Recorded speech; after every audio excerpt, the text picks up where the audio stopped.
Hello दोस्तों, कैसे हैं आप सब? उम्मीद है आप सब अच्छे होंगे। आप लोग के स्क्रीन पे दिख रहा होगा क्राउन सामान्य ज्ञान। आप लोगों को काफ़ी डिमांड थी कि सर क्राउन सामान्य ज्ञान का डिटेल एक्सप्लेनेशन शुरू करवा दीजिए।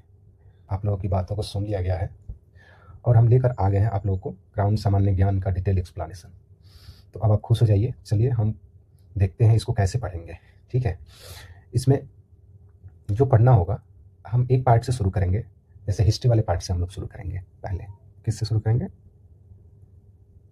हिस्ट्री वाले पार्ट से, और इसको ख़त्म करेंगे, फिर नेक्स्ट सब्जेक्ट शुरू करेंगे।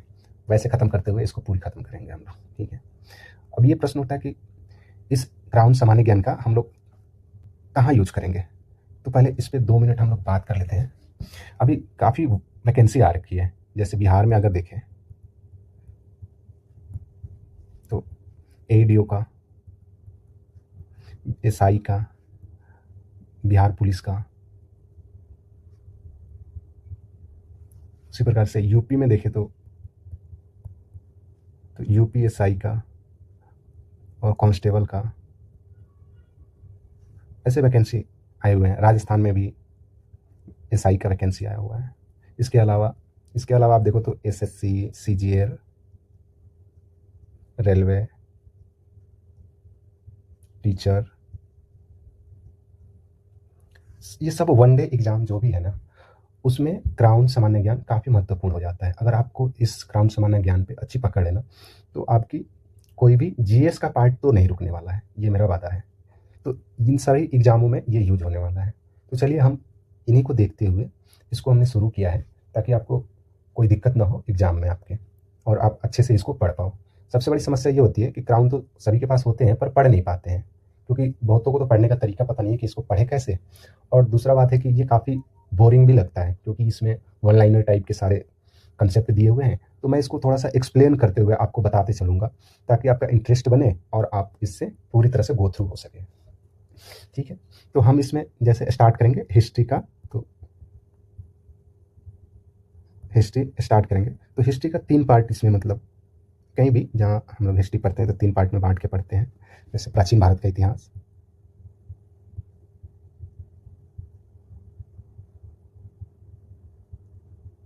और मध्यकालीन भारत का इतिहास, आधुनिक भारत का इतिहास।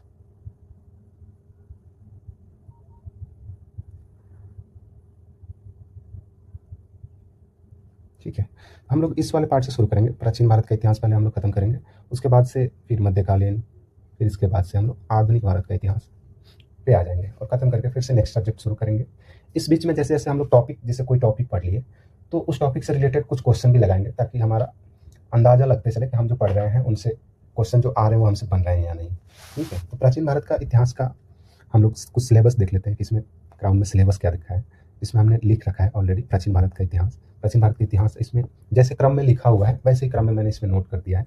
प्राचीन भारत के इतिहास का स्रोत, ये कोई विशेष चैप्टर नहीं है, ये इतिहास पढ़ने का जो स्रोत होता है उसके बारे में इसमें चर्चा किया गया है।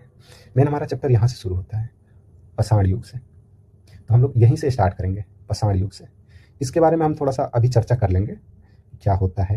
ठीक है, और उसके बाद सिंधु सभ्यता आ जाता है। सिंधु सभ्यता, वैदिक काल, जैन धर्म, बौद्ध धर्म, अन्य अन्य धर्म में भी जैसे शैव धर्म आ जाते हैं, और बहुत सारे धर्म हैं। महाजनपद, मगध साम्राज्य, मौर्य साम्राज्य, मौर्योत्तर काल, मध्य एशिया से भारत के संपर्क, गुप्त साम्राज्य, गुप्तोत्तर काल, और दक्षिण भारत का इतिहास। यहाँ के हमारा प्राचीन भारत का इतिहास समाप्त हो जाता है। तो यहाँ तक हम लोग का पहले कंप्लीट करना है, उसके बाद से हम लोग फिर मध्य भारत पे आ जाएंगे। ठीक है, तो सबसे पहले थोड़ा सा हम लोग जान लेते हैं इतिहास क्या है। ठीक है, इतिहास को जानने के स्रोत क्या क्या हैं, जो पहले वाले चैप्टर था उसको जान लेते हैं, और नेक्स्ट वीडियो से हम लोग पाषाण काल का स्टार्ट करेंगे, और कंटिन्यू वैसे करते हुए आगे बढ़ते चले जाएंगे। तो हम पहले जान लेते हैं कि इतिहास क्या है। इतिहास क्या है? ठीक है, अगर कोई पूछ दे आपसे, सामान्य जानकारी है ये तो, कि इस इतिहास क्या है, तो अब क्या आप क्या बताओगे? तो आप ये बताना, अतीत में घटित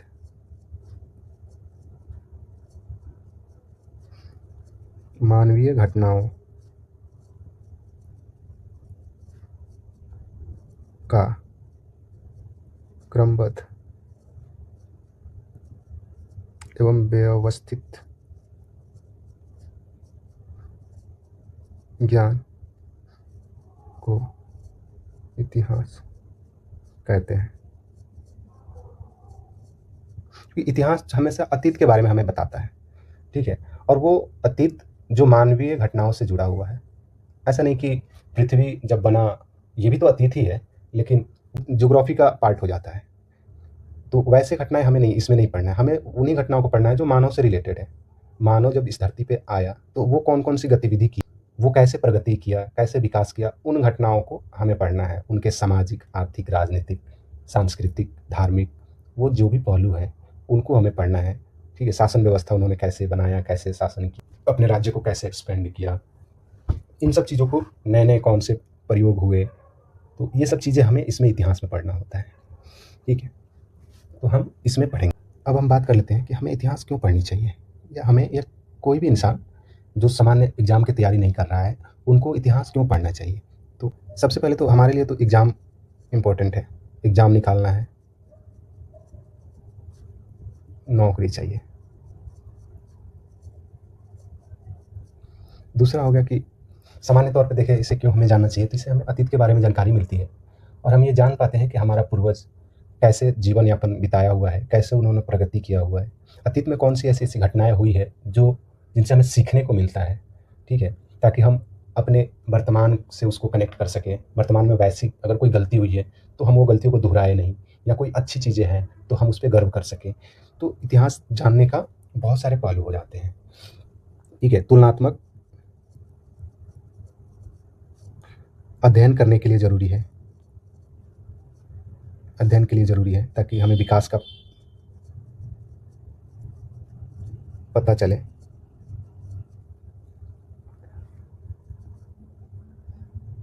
कि हम पहले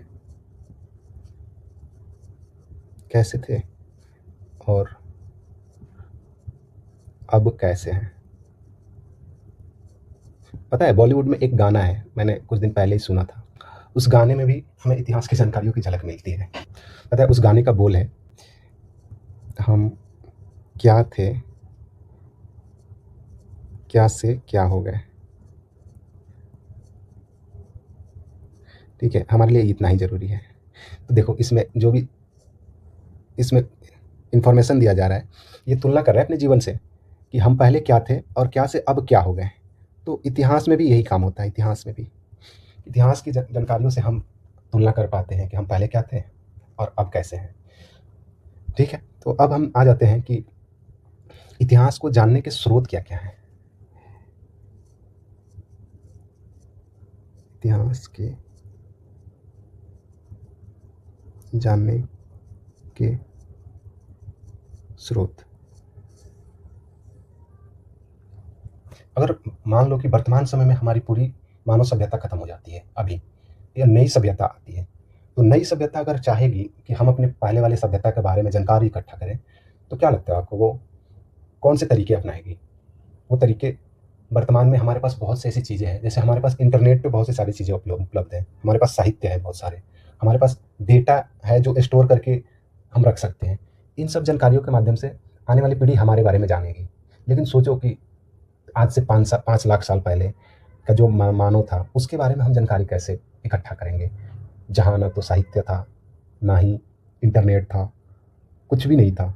तो उनके बारे में जानकारी हम प्राप्त कैसे करेंगे। वैसे इतिहास की जानकारी के लिए जो स्रोत दिए गए हैं किताबों में, वो 2 स्रोत दिए गए हैं, ठीक है। हम देख लेते हैं।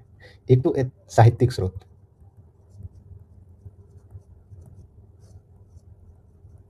साहित्यिक स्रोत, और दूसरा पुरातात्विक स्रोत।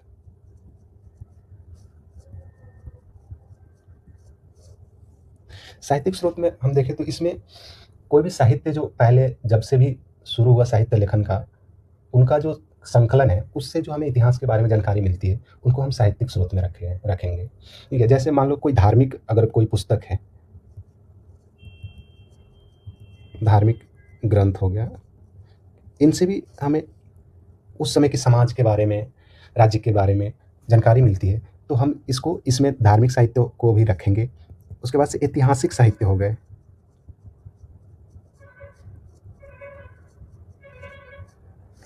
मतलब इनमें उन साहित्यों को रखा जाता है जो इतिहास के बारे में ही लिखा गया है, जो किसी राजा के शासनकाल के बारे में ही लिखा गया, उस प्रॉपर उस समाज के बारे में ही लिखा गया है। और उसके अलावा कुछ ऐसे विदेशी साहित्य भी होंगे,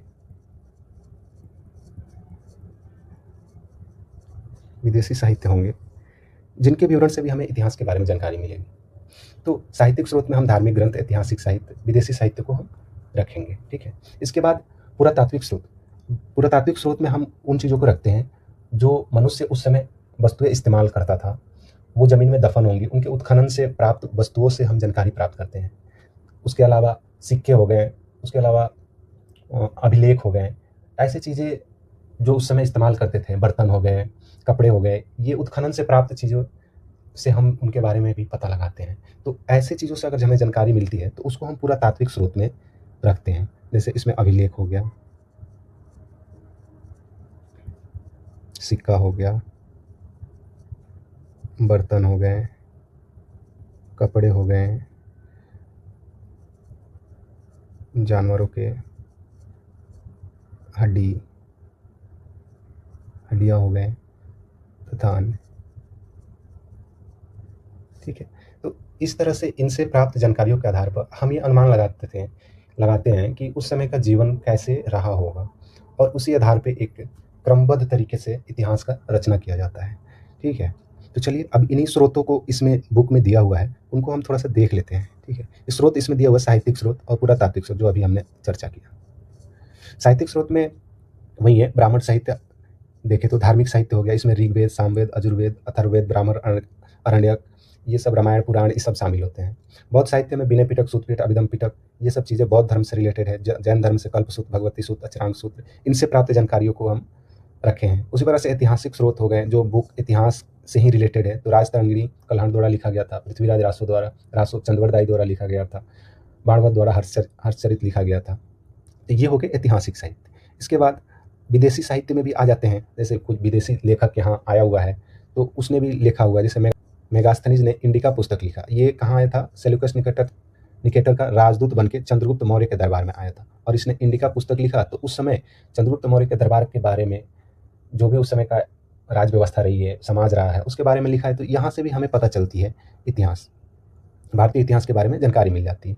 उसी प्रकार से हेरोडोटस को इतिहास का पिता कहा जाता है। तो ये सब जानकारी हम लोग पढ़ेंगे बाद में, हमें सिर्फ अभी देखना है कि साहित्यिक स्रोत क्या क्या है, और इसके बारे में हमने इस चैप्टर को पढ़ाएंगे बाद में, क्योंकि इनमें जो भी अभी विवरण दिया है ये सारे हम जैसे जैसे साम्राज्य स्टार्ट करेंगे, जैसे वैदिक काल हो गया, उसके बाद से मौर्य साम्राज्य, मगध का उत्थान, उसके बाद से गुप्त साम्राज्य, तो इनमें सारे ये सब आ जाएंगे, तो वहाँ हम उनको डिटेल में पढ़ेंगे।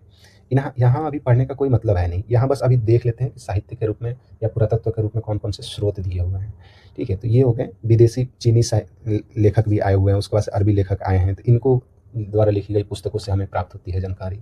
उसी प्रकार से अब पुरातात्विक स्रोत में आ जाते हैं, तो इसमें अभी हमने बताया भी, अभिलेख, सिक्के, स्मारक, मूर्ति, चित्रकला, वृद्ध भांड अवशेष, इन सब चीज़ों को उत्खनन के माध्यम से हम खोजते हैं और उनसे अनुमान लगाते हैं कि उस समय का जीवन कैसा रहा होगा।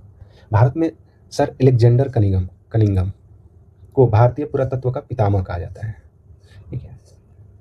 सिक्के के बारे में दिया हुआ है, सिक्के की जानकारी हो गए, ये सारे हम पढ़ेंगे बाद में, अभी तो बस इतना देखना है कि कौन कौन से हैं साहित्यिक और पुरातात्विक स्रोत में अभिलेख होंगे, ठीक है। इसके बाद से ये वाले पार्ट अभी थोड़ा सा मैं बता देता हूँ, ये थोड़ा सा देख लो आप।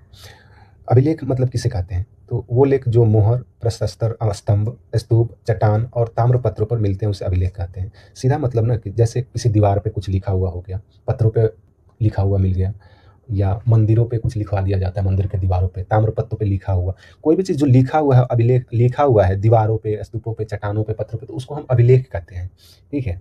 इसी के अध्ययन को हम लोग एपिग्राफी कहते हैं। ये अभिलेख के अध्ययन को एपिग्राफी कहते हैं। पेलियोग्राफी में होता है अभिलेखों में या पुराने दस्तावेजों में जो प्राचीन तिथि दी होती है, प्राचीन तिथियों के अध्ययन को हम लोग पेलियोग्राफी कहते हैं। ये सिंपल सी बातें हैं। और सिक्के के अध्ययन को न्यूमिस्मेटिक्स या मुद्रा शास्त्र कहते हैं। ये 4 ऐसे आपको याद रहेंगे शब्दावली है। इसके बाद विदेशी अभिलेखों में देश के भी हैं, विदेश के भी हैं, जहाँ से हमारे संबंध के बारे में पता चलते हैं। तो उनको हम सब आगे जैसे जैसे हम लोग स्टार्ट करेंगे, चैप्टर वाइज ये आते जाएंगे, वहाँ हम पढ़ते जाएंगे। जैसे बोगाज गोई हो गया, जिसको एशिया माइनर, मध्य एशिया से ये प्राप्त हुआ था, ठीक है। उसके बाद से ये आधुनिक काल में जो हमारे प्राचीन भारत के इतिहासों का जो लेखन कार्य हुआ उसका ट्रांसलेट करके जो हमारे यहाँ विदेशी शासक थे अंग्रेज, तो उन्होंने ये काम किया था। तो ये सब हम बाद में पढ़ेंगे, ठीक है। तो महत्वपूर्ण अभिलेख हो गए, पुरातात्विक साक्ष्य हो गए और साहित्यिक स्रोत हो गए। तो इन दोनों के आधार पर हम पूरे इतिहास को पढ़ेंगे अपना।